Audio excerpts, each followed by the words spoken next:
We are talking now with Sam Rothman from Tennessee, and you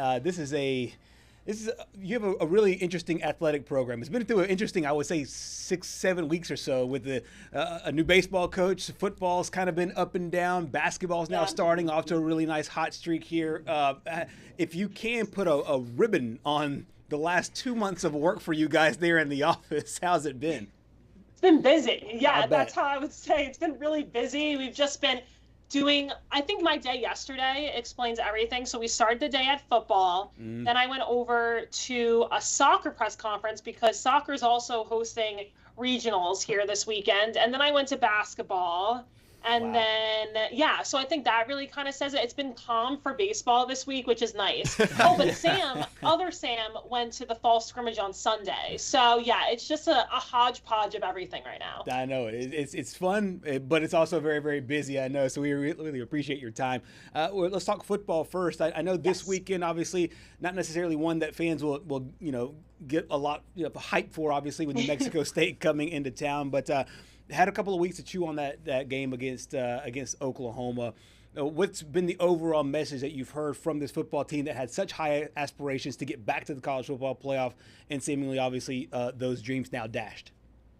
Yeah, the message has been, that college football playoff or bust is not the mentality you should have. And, maybe that is the switch mentality because before, they were in the hunt. Now they're not in the hunt. But a lot of the players talked about how there's still a lot to play for, right? And that's because they still have 3 games left. And they do have a lot to play for, maybe not this weekend against New Mexico State, but maybe a good game to see the future of this Tennessee team and who are the young guys that you can trust on next year.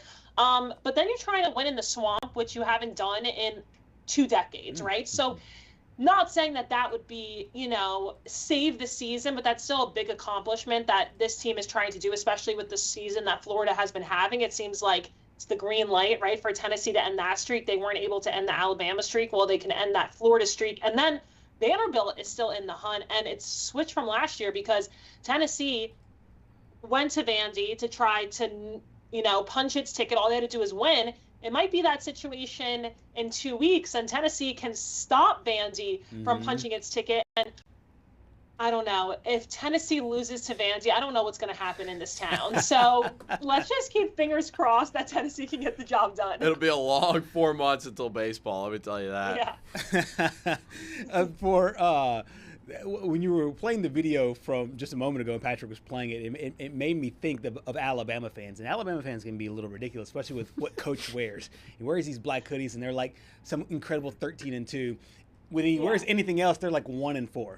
Are those black jerseys going away? I love them. I think that they are awesome. But has there been any consternation with the fan base about what those black uniforms brought in their past game against Oklahoma?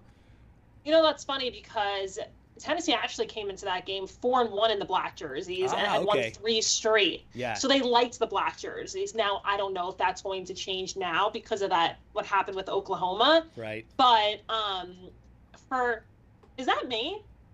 What's that? Do you guys hear that?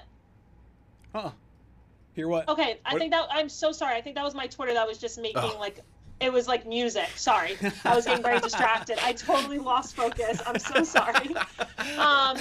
But something that's interesting with the black jerseys is Tennessee baseball 2 years ago, they won the national championship and they lost the game in the black jerseys. Now, I don't know what game it was. It must have been maybe like game 2 of Evansville in the region or in the super regional or something like that. Anyway, but we thought maybe the black jerseys are gone, right? And then they came out in the College World Series final wearing the black jerseys. It was 105 degrees out. So now the black jerseys are like idolized. So I don't know. Can you blame it on the jersey? I know, like you say, with what is it, Caleb DeBoer's black sweatshirt, right? The black hoodie. I don't know. Tennessee did not play well on Saturday. That's the bottom line. That's why they lost the game, not because of the jersey. Everything surrounding the jersey, the environment, everything was awesome. It was just the play on the field. Absolutely. Sam, let's talk about Joey Aguilar here for a minute because coming into the season, everyone was super high on Aguilar being able to thrive under Josh Heupel. It feels – I don't want to say it feels like a wasted college football playoff opportunity because, I mean, it was a tough schedule and anybody can beat anybody in the SEC. But I want to look forward now to the outlook for Joey.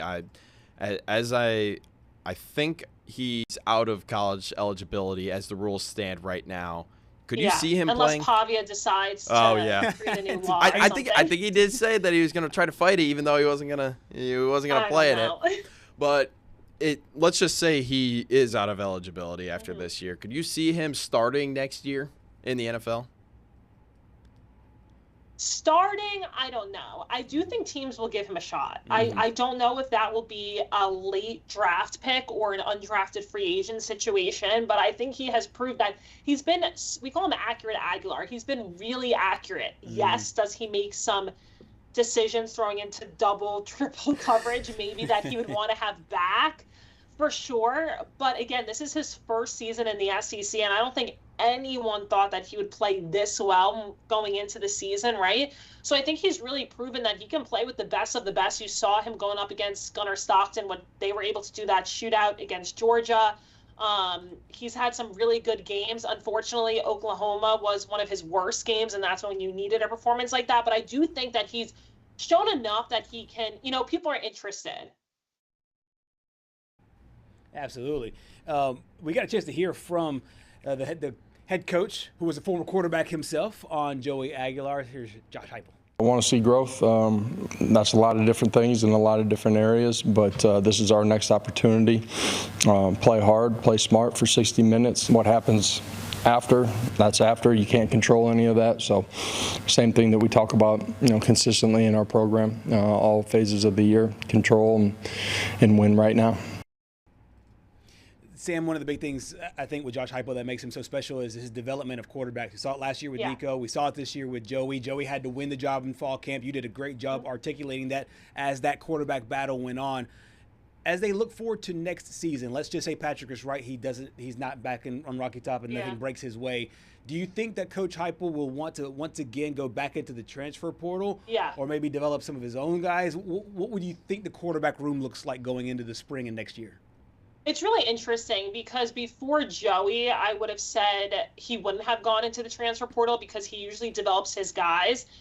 But it's worked so well for him, even not just this year. But you think about the Hendon Hooker situation, taking an experienced guy and putting him into your system, and they've just flourished. Now, Tennessee is an interesting situation because right now the number 2 is Jake Merklinger, the number 3 is George McIntyre.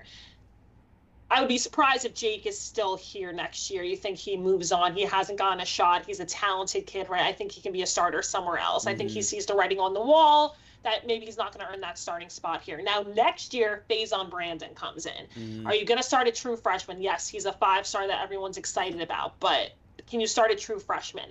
Right. Who knows? Now, George McIntyre is also there, but if you look at George, he looks like this, so he needs to gain a little weight. I'm not saying that he won't be good down the line, but I do think that there is some development there, and I think that the coaching staff was really excited with him. That 3-way quarterback competition they had over the summer, he impressed. George was a guy that they talked about a lot. Now, is he ready to start in the SEC against those Alabamas, those Floridas?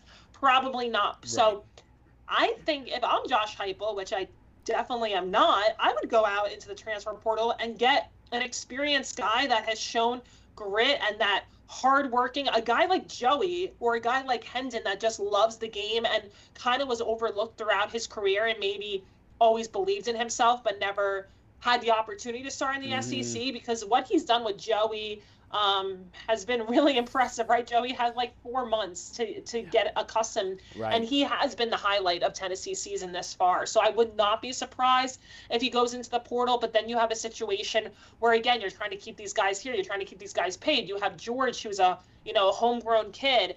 You have Faison Brandon, who's coming in, who I'm sure they're paying a lot of money to come here, So it is an interesting situation, but I wouldn't be surprised if they went into the transfer portal and got an experienced guy for next year.